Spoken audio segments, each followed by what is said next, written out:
Hi guys, how you doing? As Shauna introduced us, my name is Con Hayes and I'm Station Manager in Shannon en route Centre, and this is my colleague Jack Cowhey. How are we doing, everyone?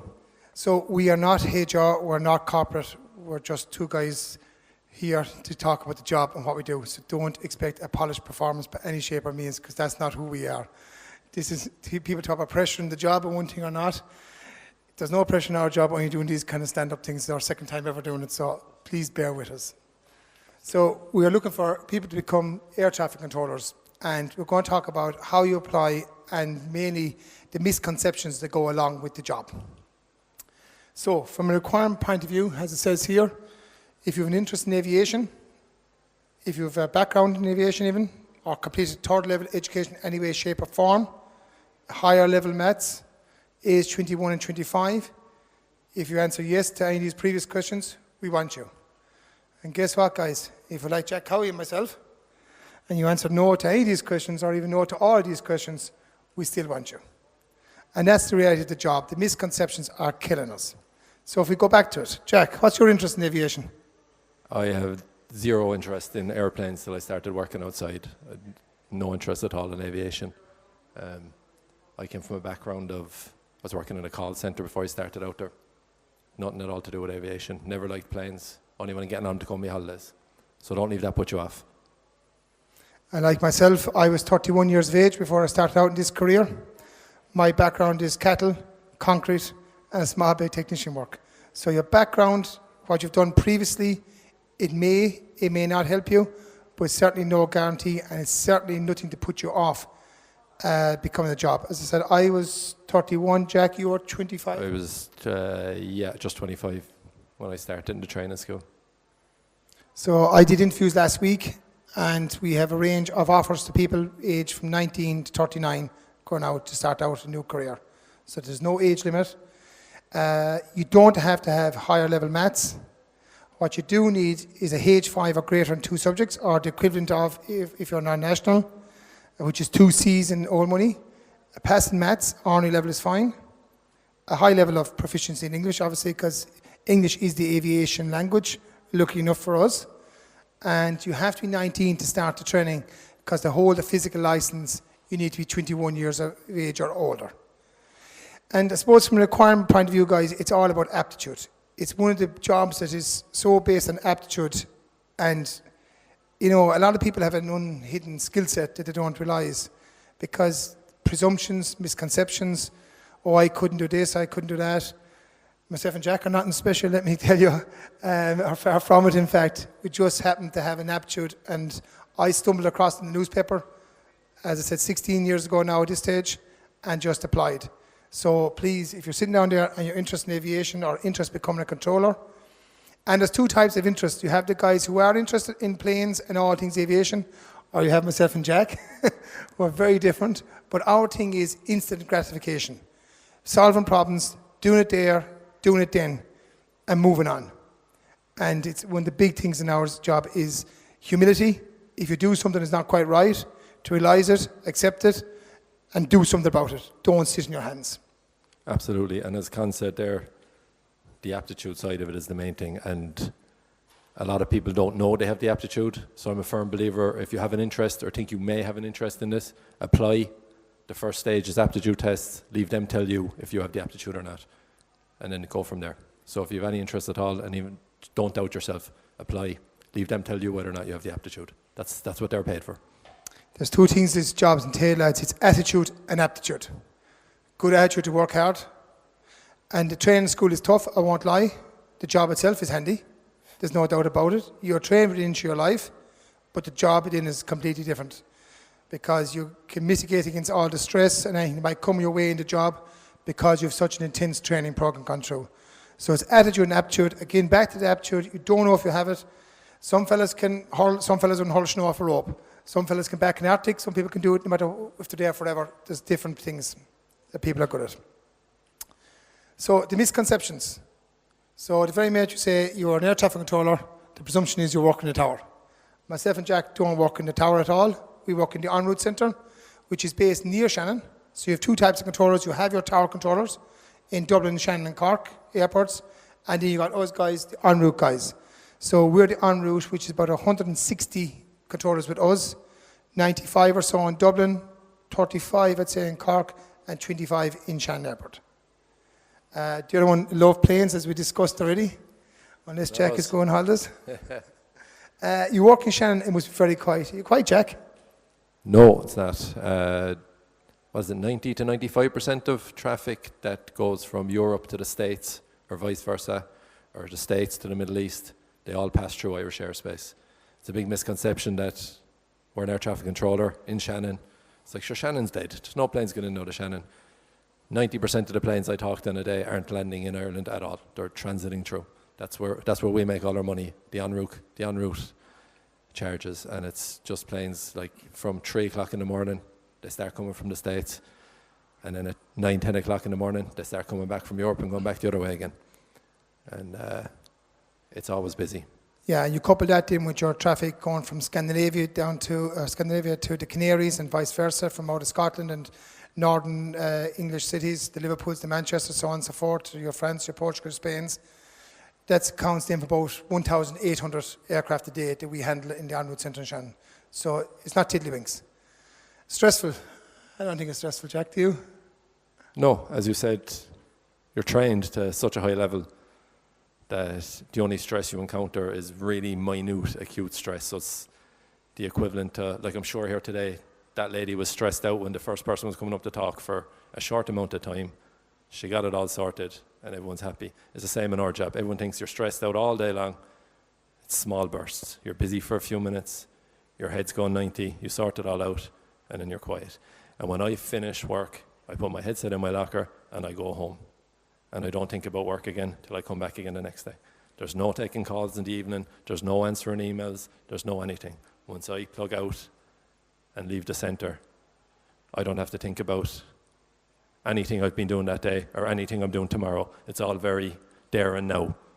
And you deal with that, and then you go home and you live your real life. And that side of it's great. I would say from that point of view, it makes life in general less stressful, because you're not thinking about work when you're at home. And so, and the one big thing about it is very much a matter of, Jack was saying about plugging in, plugging out, and we're very good at that. It's like in sporting terms, and Peter Manny or whatever, your game face is on. When you're plugged in, the game face is on. You're not necessarily stressed, but you're working, you're concentrating, and the very minute in, you plug out, that's it. There's no thinking about what you did or didn't do. There's nothing you can do about it anyway, it's done. It's over. And we're very good to move on. We're very good to park what we did or didn't do and move on. As long as it's not detrimental. If it is, then there's another issue, and there's high accountability, obviously, in our work. But other than that, you plug out, and they're basically short of messers, to be honest with you. And it's very funny to see lads who are so serious, plugged in and doing their job, and next thing, missing it 5 minutes later when they plug out. So it's people that are able to adapt, turn it on, but equally to be able to turn it off just as quick. So that's a massive thing. I suppose one of our big misconceptions then is that we're not these guys. So these are guys that are called marshalers. Everyone says, oh, you must be freezing in the winter, or don't forget the high vis going to work, or whatever the case may be. We're not these guys. Keane was a bit too excited doing that video, I think, for us. But it is one of the big misconceptions of who we are and what we do. So just a bit about who we actually are. So there's the centres there, Ballycasey in Shannon, as I said, myself and Jack work out of. You have Shannon Airport. You also have Ballygreen, which is where the radio officers work. Another good career, just north of Shannon Airport itself. Obviously Cork Airport, Dublin Airport, with a total of 650 staff employed. That's a better picture there of our en route centre in Ballycasey. So on the left-hand side of the building, you have our training school.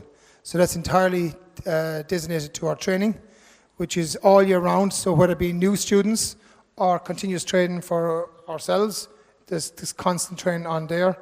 We have a recruitment campaign for the next 10 years. We'll be taking on 2 classes per year for the next number of years. The first one is starting this November, then we have one in February. We're going to have an accelerated recruitment campaign for the one in February. And we'll definitely have another one in starting next November, 12 months again. The right-hand side of the building is our operations. So that's including our engineering guys, if anyone's interested in try that again in English. Anyone interested in a career in engineering, they can join us as well. But we are looking for air traffic controllers and people to become controllers. So that's what the operations room looks like. as I said, it's not small by any matter of means. At night time, there are probably about 4 inside in that room. In the height, in the middle of the day, in the summertime, with 1,800 aircraft a day, there'd be in around 25 operating in the room on their own. Plus, we have a number of support staff in and people for breaks and so on and so forth. But actually, 25 at any one time in the room. As I say, it's the big centre in Ireland, and it's the cash cow, to be honest with you. So, to become a controller, the thing about it is, it says 18 months to 2 years. They've that written down to cover themselves. It's realistically 18 months. Yeah. 12 months of that is in the training school, as Jack is more familiar with, because it's been a while since I was there. Yeah, I was there more recently. So training school is probably the most difficult part of the whole process, because you're trained to such a high level. It's constant simulation, lots of traffic, doubting yourself all the time, but it's all done deliberately. So when you do get to operations, you can operate at a level slightly below that. So the most stressful time, I think, of the whole, when people ask how stressful is it, I always think the training school was stressful. After that, it was a breath of fresh air getting over tops. It's a much more relaxed environment. But it is 18 months, and 18 months max now, I'd say, is it? Yeah. It's so it's about 12 months in the simulator world, and then you have the rest of your training one-on-one, speaking to live traffic with an instructor, the likes of Jack or myself, in the day sitting beside you. The thing about the training, guys, is we want people to get through the training. We're hiring for people to qualify. It's not that we're trying to catch people out or that we're not interested. We are interested in people passing and getting through the course, because it costs about 300,000 to train somebody. So it's a big investment in somebody. It costs a lot to become a controller from our point of view as a company, but from your point of view, it's good to know, I suppose, that it is such a high level of training for the general public to know, because people want to know this high level of trained staff looking after them when they're on a plane. So as Jack was saying, you're trained to here, you operate there. So when things go wrong, you have that gap in your training to be able to fill, and that mitigates against a lot of pressure and a lot of stress. Absolutely, yeah. So it consists of theory, the radar skills. Theory is handy enough, to be honest with you. There isn't a huge amount of bookwork.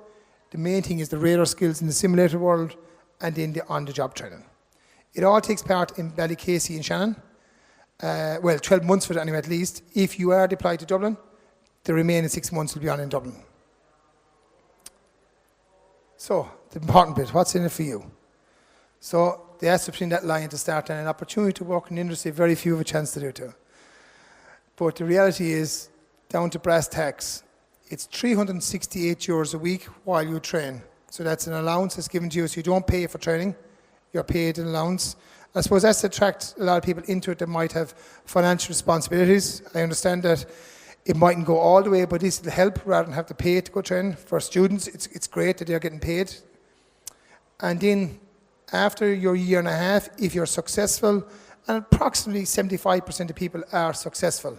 So when I say 75% of people, I suppose that would be the international standard. It's also pretty much close to our standard.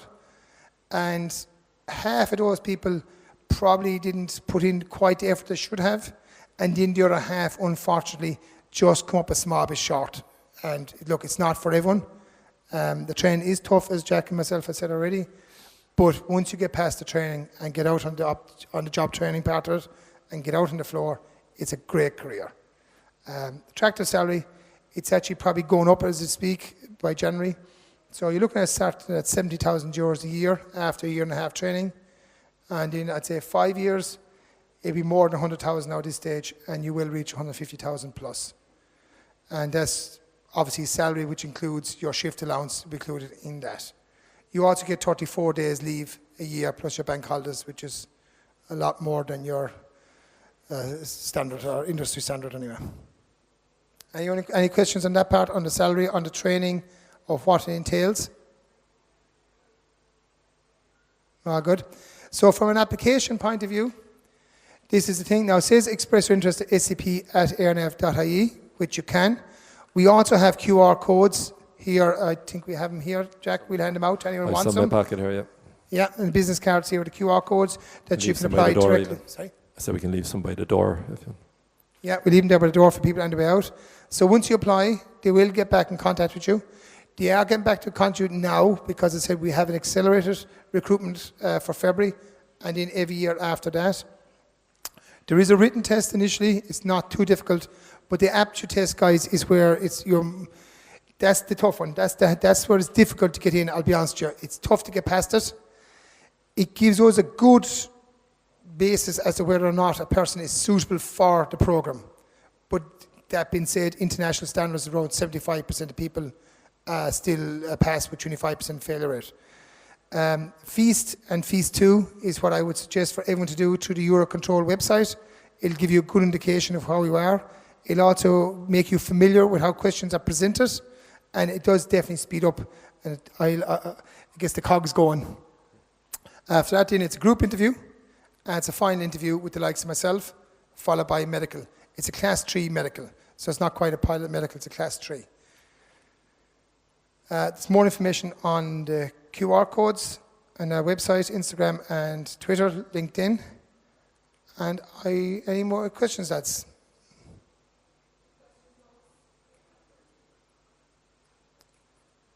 So just there, before we move on, so this would be typical if you just make out the outline of Ireland there on the right as we look up of. So basically from where the letter L is and to the right hand side. So that's Ireland and the island of Ireland. And what we control in Shannon is all those aircraft, as Jack said there earlier on, coming back from, well, the States and Central and Southern America. We're responsible for the separating of all those aircraft, zigzagging over and back. We're the guys who are sitting on the screens, headsets on, speaking directly to the pilots. Turn left, turn right, speed up, slow down, climb, descend, whatever it might be. So anytime you're on holidays, you think the pilot's in control, it's myself and Jack and the likes of that actually give the directions and ensuring basically they don't come too close. So that gives a good representation of the way traffic moves. You see Dublin's busy there at times, especially between 6 and 8 in the morning. Dublin will be very busy, a lot of zigzagging in and out. And in the holiday traffic, as we call it, to the Canaries starts off. And then there's a lot of crossing, moving parts. So it does get quite complex at times, but you are trained for it, and it's something you get good at after a while. Some of us.